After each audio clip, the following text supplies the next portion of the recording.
Assalamualaikum warahmatullahi wabarakatuh. Baik, kembali lagi di channel Maestrum. Sahabat Beriman, kali ini kita akan menyimak tasyah dari Pak Ustadz Danul tentang apa sih yang menyebabkan seorang anak tidak bisa melihat sejak dari lahir jika dilihat dari sisi akhlak. Yuk langsung saja kita simak videonya. Bismillahirrahmanirrahim. Assalamualaikum warahmatullahi wabarakatuh. Waalaikumsalam warahmatullahi wabarakatuh. Jadi memang banyak sekali dari kita manusia, baik yang non muslim sama yang muslim, tidak paham. Banyak sekali yang tidak paham bahwa seorang manusia melahirkan bayi, kemudian ada kekurangan di mata manusia, ada cacat di mata manusia. Itu sampai sekarang pun dokter juga belum menemukan kenapa ini cacat. Itu biasanya ada rusaknya kromosom dan sebagainya. Itu hanya secara ilmu kedokteran. Tapi kalau saya mengamati dari banyaknya yang sudah bertemu dengan saya, kemudian ada bukan cacat sejak lahir ya, tetapi ada kekurangan pada saat lahir biasa, kemudian menuju ke arah mau menjadi umur 3 tahun, 5 tahun, itu banyak gangguan menurut orang tuanya, termasuk kayak autis itu kan ya, autis, bisa saja itu menjadi suatu catatan kekurangan ya. Nah, kalau memang seorang anak itu gangguannya tidak bisa melihat atau memang buta sejak kecil atau pada saat dilahirkan kemudian ada masalah di mata, kemudian menjadikan matanya mengecil atau rusak dan sebagainya, insya Allah itu diawali dari salah satu atau dua dari orang tua si adik kecil itu tadi. Mata insya Allah itu berhubungan dengan pandangan atau memandang atau melihat. Mata itu berfungsi sebagai itu. Kalau dalam hal melihat itu rusak dan si adik kecil itu belum ada kesalahan dan dosa karena belum akhil balik, yang dimana para malaikat, raqib dan atid itu memang belum mencatat kesalahan dan amal baiknya ya, nanti setelah akhir balik itu, sehingga itu memang menjadi pengingat bagi orang tuanya sebenarnya. Jadi orang tuanya ada kesalahan dalam hal pandangan, dalam hal memandang, intinya dalam hal apa yang dia menjadi pandangan dia atau unek-unek dia tentang sesuatu, entah itu tentang hidup, entah itu tentang macam-macam. Nah, pandangan yang bagaimana itu bisa menjadikan mata si adik itu mengecil dan tidak melihat, saraf mata si adik itu terganggu atau menipis atau rusak. Itu diawali dari antara orang tuanya si adik ini berbeda pandangan dengan kakek atau neneknya si adik. Jadi orang tuanya si adik, entah ayahnya, entah ibunya, ini berbeda pandangan dengan kakek atau neneknya si adik. Nah, kalau hanya berbeda pandangan biasa yang tidak terlalu berat atau ayel-ayelan ringan, paling si anak ini, si adik ini paling nanti dapatnya katarak biasa. Tapi kalau ada emosi, ada marah, kemudian si anak itu umpamanya merasa argumennya atau pandangannya nggak dihargai sama orang tuanya, umpamanya itu kan ada marah nih biasanya walaupun dia diem nih. Nah, itu tercatat. Jadi argumennya dan orang tuanya seperti itu. Bisa aja, kenapa? Umpamanya begini nih, contoh kasus. Dulu si orang tuanya si adik yang tidak bisa melihat itu, dulu itu dalam mau menikah itu ribut sebenarnya. Ayah ibunya si orang tuanya adik ini, ayah dan ibunya orang tua si adik ini ribut dengan si ayah ibunya itu. Jadi kakek neneknya ribut dengan ayah atau ibunya. Kalau mamanya nggak setuju, mamanya gini, nah bisa aja kalau mamanya saya ini orang tuanya nih, walaupun ini hanya pura-pura ya, mamanya orang tuanya, kemudian saya mau menikah dengan wanita, orang tua saya nggak setuju. Nah, saya nggak nurut, tapi saya membela mati-matian calon itu. Jadi menentang pendapat itu. Menentang pendapat sebenarnya, sehingga diberi ini enggak, tapi malah saya yang marah dengan orang tua saya, walaupun saya nggak nggak marah dengan ini, tapi ya bisa aja itu marah sebenarnya. Itu bisa kedua belah pihak, maksudnya yang dari pihak perempuan atau laki Bisa, sama ini itu orang berarti ya? tuanya, ini namanya orang tua itu kan bisa laki, bisa perempuan sebenarnya. Jadi disitulah beda pandangan. Kemudian saya marah, saya jengkel. Kemudian saya itu malas, pokoknya saya mau nikah dengan dia. Orang tua saya setuju nggak peduli. Dah biarin saya mau nikah, nanti saya akan buktikan kalau dia orang baik. Saya nggak setuju ini dari orang tua, tapi marah. Itu marah, dan itulah orang tuanya juga marah dengan pandangan anaknya. Kenapa anak saya itu kok ngeyel sekali, nggak nurut gitu, ngikutin ya umpamanya. Bisa aja karena memang si anak dengan orang tua itu punya genetik memang marahan. Jadi orang tuanya itu ada tipe kepemarah, pasti nurun ke anaknya juga pemarah. Nah, ini berantem ini. Nah, berantemnya inilah yang menjadi catatan di hadapan Allah bahwa ini anak dengan orang tua saling marah. Apalagi sampai nanti lihat ya, kalau kamu nggak ini sama orang tua, kamu akan tahu nanti. Nah, itu menyumpai. Dan orang tua seperti itu normal menurut manusia. Makanya kalau saya jangan menyumpai. Ustaz, maaf. Kalau orang tuanya itu imannya nggak bagus, istilahnya, apakah itu Allah kabulin juga, Ustaz? Bisa, karena itu mengingat aja. Siapa tahu nanti itu diingatkan itu paham. Jadi cara-cara Allah kan banyak ya, makanya tetap bisa aja memang sebenarnya imannya, maksudnya sholatnya sholat kalau dia muslim ya. Kalau dia sholat, semuanya sholat, tetapi dari sisi akhlak memang amburadul. Iya. Jadi bisa aja seperti itu, karena tahunya Islam itu kalau masuk surga itu sholat sudah. Padahal akhlak itu juga menjadi istilahnya, kita itu disuruh oleh Allah Ta'ala mencontoh akhlak Rasul. Sudah jelas Rasul itu sebagai contoh yang baik, uswatun hasanah, jelas. Nah, kita nggak tahu, yang penting kita udah sholat itu selesai. Enggak, makanya pandangan mata inilah yang nanti menjadi catatan Allah. Kalau punya anak, entah anak yang pertama atau kedua, ketiga, salah satu matanya bermasalah, insya Allah seperti itu. Kalau memang bermasalah yang ringan, yang biasa, itu biasanya ya hanya cuma si adik ini paling ya katarak lah. Tapi kalau sampai sarafnya itu mati, kemudian pembuluh darahnya juga nggak berfungsi dengan baik, umpamanya. Kemudian dari kecil juga nggak respon matanya, jadi dokter juga pas operasi gitu. Kan nggak tahu ya, sehingga operasi itu malah menjadi masalah berikutnya. Karena intinya adalah dia harus tobat kepada Allah Ta'ala, minta maaf kepada orang tuanya. Itu kunci sebenarnya untuk pembukanya. Kalau sudah kunci pembuka dilakukan beberapa bulan, terus setengah tahun, 1 tahun, terus dia istiqomah, silahkan dioperasi. Mudah-mudahan itu bisa membantu, kan gitu ya. Ini menurut saya, karena selama ini yang saya lakukan itu memang seperti itu. Maunya yang saya tanganin kemarin itu ada anak-anak yang umur 3-5 tahun lah. Itu dia belum bisa bicara. 5 tahun kalau nggak salah ya, 4-5 tahun yang belum bisa bicara. Ibunya datang, kemudian saya, ini kayaknya dari ibu nih, kalau sama ibu sama bapak, khususnya ibu kalau diajak bicara nggak cocok, terus diem nggak mau ngomong. Ibunya langsung, tapi ya Ustaz, saya memang seperti itu kepada orang tua khususnya. Iya, nah itu nggak boleh, bicaralah. Walaupun nggak cocok, bicaralah, diskusi, musyawarah. Itu dianjurkan di dalam Islam. Wasyawirhum fil amri. Jadi musyawarahlah kamu dalam segala urusan dunia. Walaupun mamanya orang tua itu ada yang salah, nggak boleh kita itu seperti itu. Nah, baru dia paham. Setelah dia paham, sekali ketemu sama saya, anaknya sudah mulai bisa ngomong agak lancar. Kemudian 2 kali ketemu sama saya, alhamdulillah sudah bisa ngomong. Jadi pada saat diajak lagi ya oleh ibunya yang ketiga kali, tapi beda masalah, anaknya sudah cerewet, ya kayak ibunya. Cerewet kayak ibunya. Padahal ibunya kalau udah ngambek nggak mau ngomong gitu. Nah, ini yang menjadikan bahwa si ibu saya suruh minta maaf kepada orang tuanya dan mohon ampun kepada Allah Ta'ala dalam hal ngambek nggak mau ngomong. Makanya Allah itu belum mengizinkan si adik itu bisa ngomong. Sama seperti mata, itu beda pandangan dengan orang tua. Kemudian ada marah, ada jengkel, ada benci, ada entahlah itu. Sampai kalau mamanya Allah itu kok ya sampai begitu memberikan berarti ada sesuatu yang sangat kuat sekali. Entah orangnya si anak itu sebenarnya imannya juga sebenarnya lumayan bagus, tetapi kok ya sama orang tua berani lah, kan begitu ya.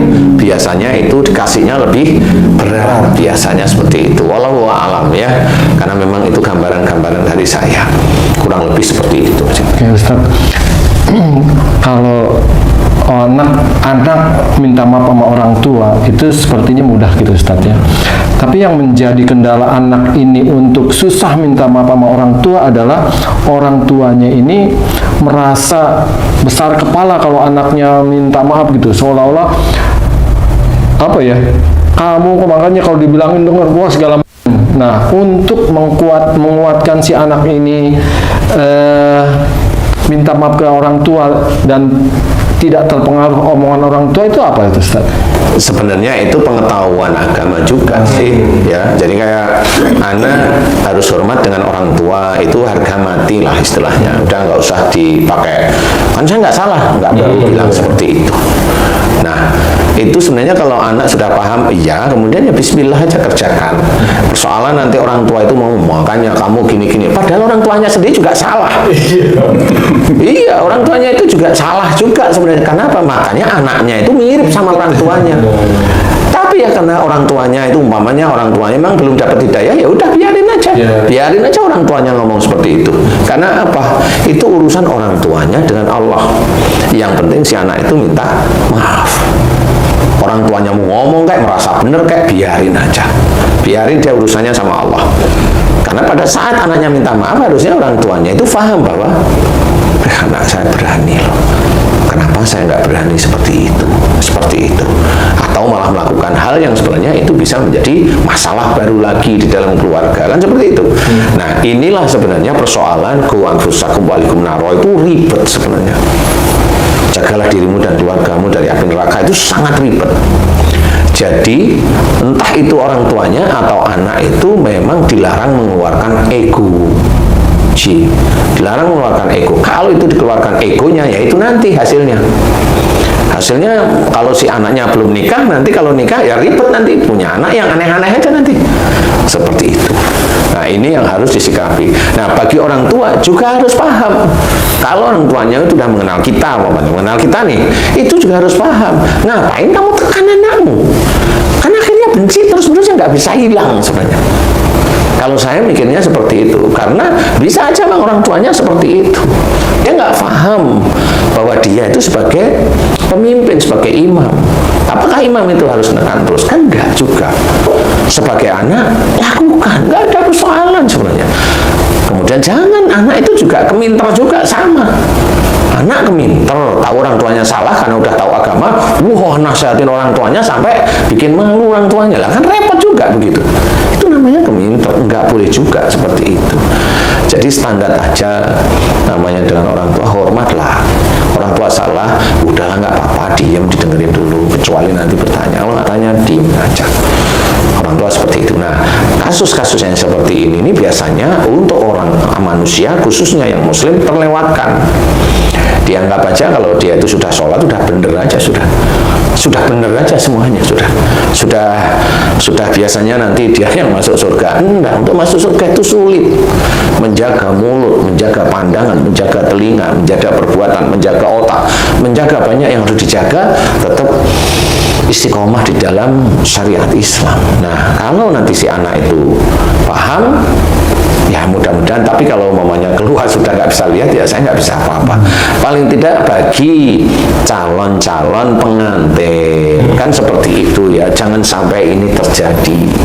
Bagi calon-calon pengantin, baik itu yang laki maupun yang perempuan, baik itu juga orang tuanya juga sama. Padahal anaknya itu juga udah punya sama, mamanya nggak dari dulu mamanya. Pada saat dia sudah nikah, kemudian dia punya anak kecil, ada masalah dengan orang tuanya, berbeda pandangan dan dia marah, ya bisa aja anak berikutnya kalau diizinkan oleh Allah Ta'ala itu bisa nggak bisa lihat juga sama seperti itu. Jadi tetap kita harus menjaga syariat kita sehingga kita itu paham bahwa kita hidup di dunia ini untuk akhirat, kita jaga.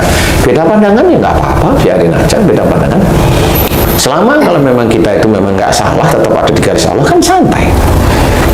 Kalau momennya bukan dikritik, kalau diomong dilihat ini omongannya kacau, nggak usah dikomen. Kalau kita ngomenin orang yang omongannya kacau, ya kita ikut kacau. Lalu dia yang salah, dia komen, dia salah, lah ngapain kita ikutin? Biar dia aja yang dosa ya. Biar dia aja yang dosa, iya. Kalau kita ikutin, kita dosa juga. Nah iya, makanya kalau JJ itu salah, saya diemin aja. Ada JJ yang sudah dosa. Seperti itu. Kurang lebih ya, Allah alam nih Ji. Jadi intinya seperti itu. Jadi harus belajar pahami beneran. Pandangan, kita memang punya pandangan. Kita memang bersekolah. Sekolah itu memang menjadikan kita itu diizinkan pintar lah oleh Allah. Diizinkan, bukan kita yang pintar. Jadi kepintaran itu milik Allah Ta'ala. Jadi jangan merasa pintar. Nah, kalau sudah pintar, jangan merasa orang tua itu lebih bodoh daripada kita, ya itu anak bodoh kalau itu. Ya nggak boleh seperti itu. Orang tua tetap orang tua, dia menyekolahkan kita. Keluarnya kamu itu juga atas izin Allah dan gayanya orang tua sebenarnya. Gayanya orang tua. Ya, begitu ya. Kalau ada bayi yang lahir mempunyai kekurangan seperti tidak bisa melihat ya dari lahir, kemudian Allah memberikan kelebihan di sisi lain yang seperti saya lihat di medsos tuh ada seorang wanita dari lahir tidak melihat, dia ini mempunyai kelebihan suara, Ustaz. Bagus, seperti yang di American Got Talent ya. American Got Talent. Nah, dapat Golden Buzzer malah. Oh ya? Golden Buzzer ya. Jadi penghargaan yang luar biasa aja. itu dari Indonesia ya? Indonesia ya. Dan itu maaf ya, kan anunya juga nggak bisa. Matanya kekurangan ya dari lahir ya. Saya kurang tahu persis ya. Lepas dari itu, Ustaz ya. Wanita. Lepas dari lahir atau enggak dari lahir asalnya ya? Iya. Tapi di sisi lain Allah memberikan kelebihan atau talenta yang luar biasa yang di atas rata-rata lah. Ini apakah maksudnya Allah ini memberikan hiburan gitu? Di sisi lain kekurangan, dikasih sisi lain kelebihan. Itu menurut Ustaz gimana? Kalau menurut saya ya, ini saya ya, saya mencoba membaca orang-orang yang orang-orang itu nggak sholat tapi kaya, gitu ya. Orang-orang yang sholat, dia mencoba gigih, ikhtiar, tapi ya biasa-biasa saja gitu. Kemudian ada banyak hal yang saya amati dari orang-orang. Nah, kalau memang tadi mbak-mbak tadi itu memang tidak mampu melihat atas izin Allah, berarti memang salah satu orang tuanya dulu berbeda pandangan kepada kakek neneknya si adik. Berbeda pandangan dan ada emosi, ada marah di situ, atau ada benci, atau apa saja di situlah. Walau alam ya, tapi kurang lebih seperti itu. Intinya di pandangan. Di pandangan, pendapat yang akhirnya berbenturan dengan orang tua, sehingga si orang tuanya si adik yang nggak mampu melihat ini marah, benci. Nah, karena ini pandangan, kemudian ya seperti tadi saya kasih contoh, umpamanya orang tuanya nggak setuju, umpamanya, atau apalah pada saat menikah dulu, umpamanya banyak masalah istilahnya. Umpamanya pada waktu nikah belum punya anak, anaknya laki atau anaknya yang si orang tua si adik itu entah laki entah perempuan itu mamanya mau pinjam uang, mau pinjam uang, nggak banyak sih, mamanya 50 juta atau 100 juta untuk usaha. Orang tuanya pasti nggak ada. Pas saat itu nggak ada lagi. Padahal dulu saudaranya kalau pinjem itu dikasih. Masih kerja Ustadz. Pas yang ini udah pensiun. Iya kali ya. Nah, disitulah dia jengkelnya minta ampun. Dan kemudian adu pendapat dengan orang tuanya lah. Kalau si itu kakak dulu kan dikasih ini gini. Lah kenapa saya ada uang, nah kan gitu ya. Kali ya. Pas kerja ya Pak. Iya. Lah kalau kenapa saya ini ayah pilih kasih gitu. Enggak, ayah lagi nggak punya uang. Tapi karena memang ada yang sifat kakunya, anaknya pokoknya aku nggak mau tahu, mau jengkel sama ayah mamanya. Begitulah, marah sampai dendam. Dan saya pokoknya pergi, udah jauh dari ayah mamanya, umpama. Sehingga pada saat pergi jauh dari orang tua biar tidak mau pinjem lagi, umpama kan namanya benci, dendam itu kan macam-macam cara ininya ya. Kalau mamanya dendam itu saking dendam nggak mau ketemu lagi, mamanya bisa gara-garanya sepele loh. Jadi orang itu dia tidak ngasih pulsanya gitu, pergi gitu loh. Pergi nggak mau kembali. Nah, ini akhirnya oleh Allah Ta'ala bisa aja diberi kelebihan bukan sebagai penikmat atau bukan sebagai penyenang, belum tentu. Bisa aja karena dia punya pandangan yang merasa pandangannya benar, malah dikasih anak yang kurang itu kelebihan talenta oleh Allah Ta'ala. Maksudnya itu nanti si orang tuanya bangga sekali nggak dengan anaknya, ujub, riak, sombong nggak dengan anaknya yang talentanya hebat. Itu ujian berikutnya sebenarnya.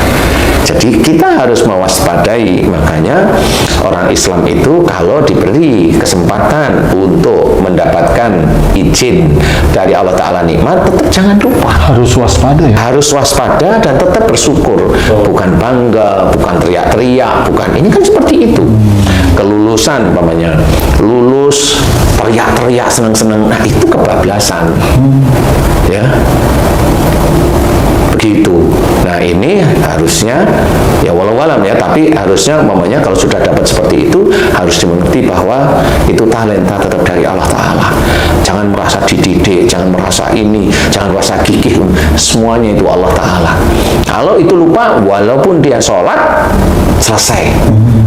Jadi apa yang diberikan, dititipkan oleh Allah Ta'ala untuk si adik yang mampu apa sajalah, mampu jadi penyanyi, mampu jadi macam-macam kan, macam-macam nih Ci. Nah itu akan menjadi hilang semuanya dari Allah Ta'ala.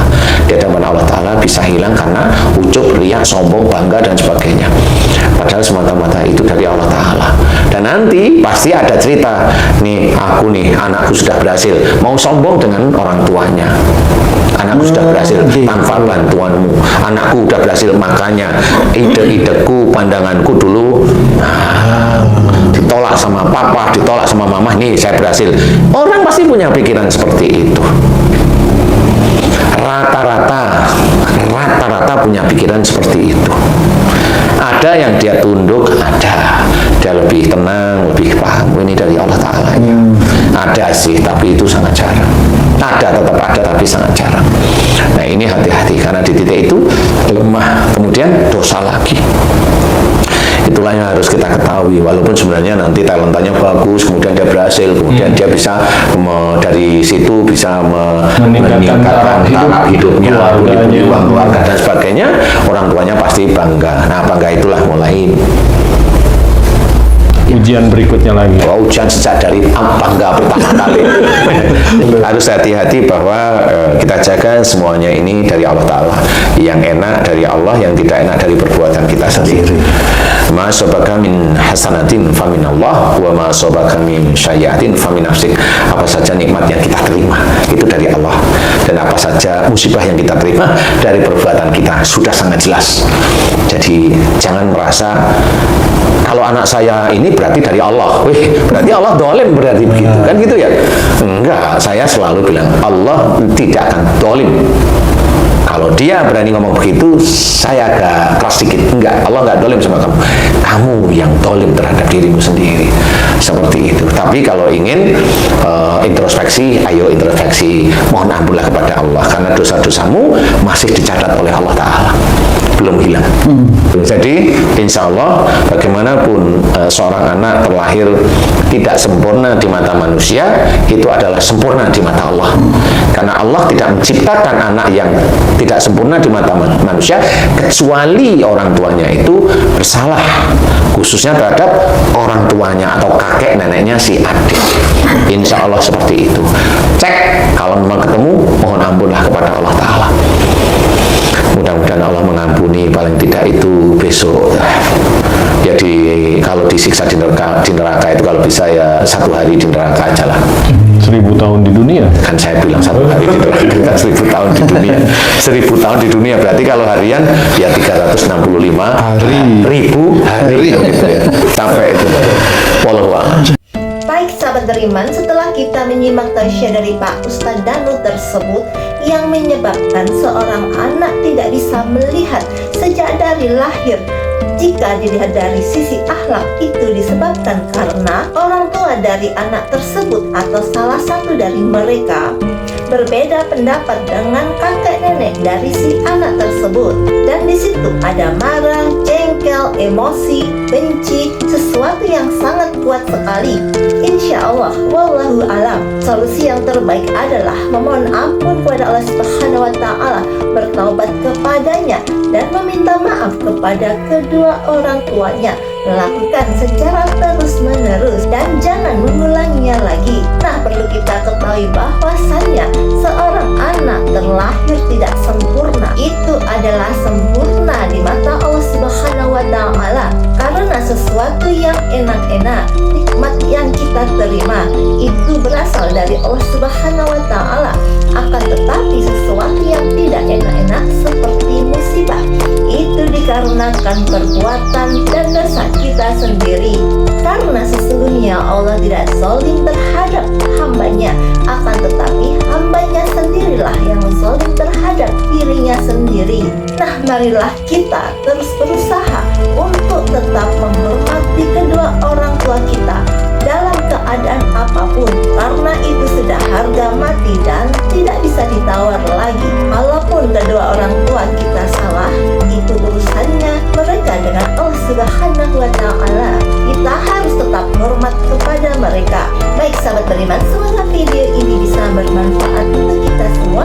Wassalamualaikum warahmatullahi wabarakatuh.